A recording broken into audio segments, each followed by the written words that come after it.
Olá, meu nome é Miguel Villacorta e a partir de hoje começaremos o estudo do SQL Server. Após instalar o SQL Server e tanto a interface visual dele, que é o SQL Management Studio, inicializaremos o estudo do SQL Server para criar tanto banco de dados, tabelas, storage procedures, triggers. Aprenderemos os comandos principais do SQL Server. Hoje veremos um pouco como que funciona a interface do SQL Server 2005. Criaremos um banco de dados de teste, criaremos algumas tabelas para aprender a manipular os primeiros tipos de dados, os principais tipos de dados, criar os nossos diagramas, criar alguns relacionamentos entre tabelas, aprender um pouquinho sobre os comandos SQL. Para iniciar o curso, é necessário abrir a interface gráfica do SQL Server Express. Abra todos os programas, vá em Microsoft SQL Server 2005 e abra a interface, o SQL Server Management Studio. De início, ele vai mostrar o servidor, que vai ser o SQL Server Express. Note que ele pega o nome da máquina, barra, o SQL Server Express, que seria a instância do SQL que estou rodando. Eu posso ter mais de uma instância, como é o caso. Eu tenho uma instância de SQL, que seria o SQL Server 2005, o Professional. Ou posso ter associado a um banco de dados que está na internet. Posso me conectar à internet utilizando os parâmetros de conexão. Ou posso me conectar a diferentes tipos de bases de dados SQL Server utilizando esta interface gráfica, sem que ele esteja necessariamente no servidor na minha máquina.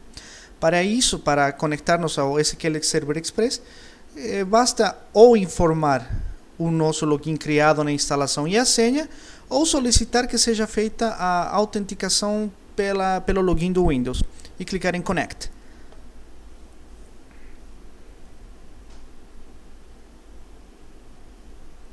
Imediatamente é aberta na parte esquerda o Object Explorer. O Object Explorer ele é uma forma da qual podemos navegar no SQL Server Express. Ele tem várias opções. Ele nos traz o nome do servidor. Eu posso conectar-me ao mesmo tempo a mais de duas interfaces. Por exemplo, vou conectar a um banco de dados na internet. Eu posso estar conectado a dois servidores ao mesmo tempo. Como vocês podem ver, eu estou vendo bancos de dados que estão alocados em um servidor web na internet. Então eu posso conectar-me a eles e ao mesmo tempo eu posso trabalhar na minha interface dentro do meu SQL Server Express local. Eu vou desconectar do banco de dados da internet. Cada servidor ele possui algumas pastas interessantes. Databases é a pasta que a gente mais vai usar, porque nela vão estar alocados os nossos bancos de dados. Nós temos os bancos de dados do próprio SQL Server, onde estão armazenadas informações de como ele vai se comportar, como ele vai trabalhar. Temos a pasta Security, onde criamos os logins dos usuários que podem fazer uso ou podem se conectar ao SQL Server. As regras do servidor. Temos os servidores de objetos. Temos replicação, quando a gente vai trabalhar com tipos de replicação. E temos o management, onde a gente vai criar serviços de backup, vai criar tarefas, vamos agendar tarefas e coisas assim. Então, para começar, vamos criar uma base de dados bem simples, com uma tabela com 3 campos, que vai ser um cadastro de clientes. Clicamos sobre Databases com o botão direito e solicitamos New Database. Imediatamente é aberta a tela que vai nos permitir criar o nosso banco de dados. Eu vou nomear esse campo como cadastro. Nosso banco vai se chamar cadastro. Vocês podem ver que tem várias opções dentro do SQL Server 2005. Após dar o nome do banco de dados, é interessante sempre selecionar quem que vai ser o dono desse banco de dados. Como a gente não tem criado ainda muitos usuários, eu vou indicar que o usuário dono desse banco de dados, o usuário dono padrão, vai ser o usuário SA, o usuário administrador do próprio SQL Server. Dentro da pasta opções, nós podemos ver algumas opções interessantes, como o collation, que nos permite informar que tipo de dados vão ser inseridos no banco de dados, a forma de que vamos recuperar essas informações, a compatibilidade do SQL Server, se vai ser com o SQL Server 2005, 2000 ou na versão 7.0. Nós vamos utilizar a versão 2005, tá? Então, voltando na parte General, vamos apontar o local onde será gravado o nosso banco de dados. Para isso, selecionamos a opção Patch. E é interessante ressaltar duas coisas. O SQL Server, ao criar uma base de dados, ele vai criar dois arquivos. Um arquivo com extensão MDF, que seria o banco propriamente dito, onde estão guardados todas as informações, estão alocadas todas as tabelas, todas as instâncias, todas as views, stored procedures, triggers e tudo que a gente for armazenando no banco de dados. E o outro arquivo que vai ser gerado é o arquivo log. Esse arquivo ele está encarregado por guardar todos os comandos SQL que são executados nesse banco de dados. É praticamente um histórico, entendeu? A gente pode também alterar o tamanho de cada um desses. Por exemplo, o arquivo MDF, o banco propriamente dito, ele começa com 1 megabyte. E o log vai ter sempre até 10% do tamanho do banco. E para podermos alterar o local, porque ele por padrão no patch ele aponta para uma pasta dentro do SQL Server, basta clicar nesse botão ao lado e informarmos a pasta onde queremos que sejam gravadas essas informações. Nesse caso, eu tenho uma pasta chamada Databases, onde tenho todos os meus bancos de dados, pelo menos os bancos de dados com os quais eu trabalho. Tem pessoas que gostam de guardar o banco de dados dentro da mesma pasta da aplicação que está sendo criada. Aí eu gosto de cada um, são coisas que cada um escolhe.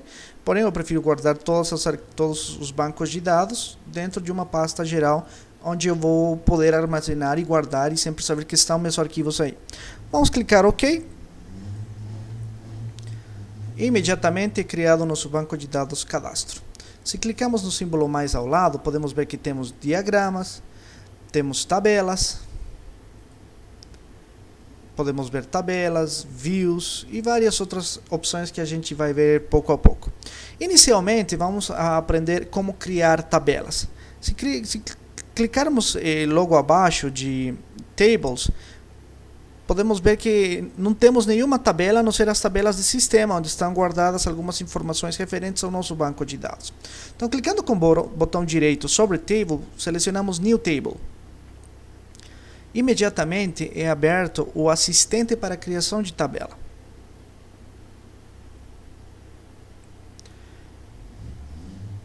Então o SQL Server ele nos pede que informemos o nome da coluna, o nome do campo, o tipo de data, o tipo de informações que serão guardados, seja caracteres, números, datas, arquivos blob, arquivos XML. Arquivos blob podemos guardar qualquer tipo de informações. Bom, então começamos, para cadastrar, vamos criar um cadastro de clientes com 3 campos, onde eu vou chamar o primeiro campo de ID, eu vou falar que vai ser do tipo inteiro, eu vou afirmar que ele é a minha chave primária, então imediatamente não é permitido o uso de valores nulos, e na parte inferior eu vou selecionar e vou informar que ele vai ser a minha identificação dentro da tabela, o que vai me gerar que ele seja um campo de auto-incremento. Vocês podem ver que ele está incrementando número a número. Imediatamente eu vou criar um nome, que vai ser um varchar 50, e o sobrenome, que vai ser também um varchar 50. Tem muitas pessoas que batem tecla e sempre estão indo atrás de criar as coisas com SQL, com comandos SQL. Tudo bem, quando você trabalha, você não tem tempo para ficar escrevendo todas essas coisas na unha.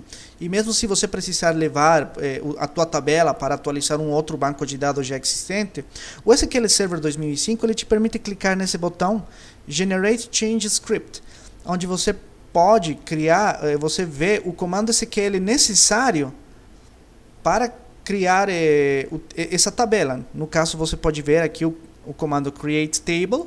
A gente ainda não informou o nome da tabela, por isso está vendo table1. O campo ID do tipo inteiro, que não é nulo, e é a identidade, né? O nome do tipo varchar, que permite nulos. O sobrenome varchar 50, que permite números.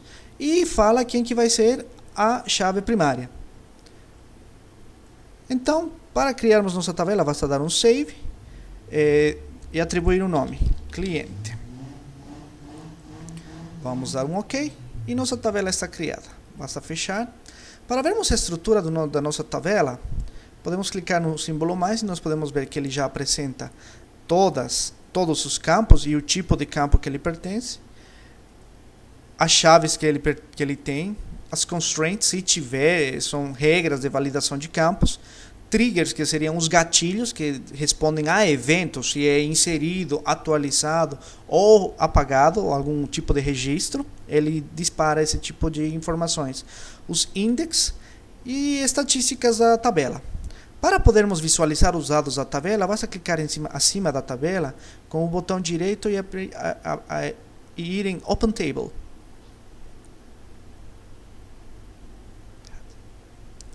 Imediatamente nós vemos a nossa tabela, que está em branco. Então vamos começar a cadastrar algumas informações.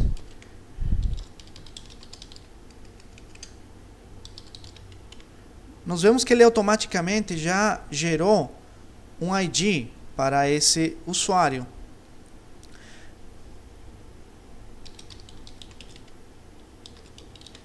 E ele automaticamente vai fazendo IDs autoincrementais, para que nunca exista um usuário com o mesmo código. Então é impossível. Se eu tentar digitar alguma coisa dentro desse campo, ele não me permite, porque ele é um campo automático. Não permite que eu altere os dados que estão inscritos nessa tabela. Tá? Com isso, então, finalizamos a nossa primeira aula, aprendendo a criar algumas tabelas. Nas próximas aulas estaremos criando um sisteminha de pedidos básicos para a gente poder ter uma ideia de como que vai funcionar um sistema básico, bem simples. Para a gente dar uma opção ao Java, que vai ser muito ensinado na faculdade, eu decidi fazer a interface, uma interface web, é claro, utilizando o ASP.NET 2.0 da Microsoft. Assim, as pessoas que não se dão muito bem com Java têm uma opção de pelo menos ver como que outras ferramentas do mercado funcionam. Ferramentas muito poderosas tanto quanto o Java. Muito obrigado e isso é tudo por hoje.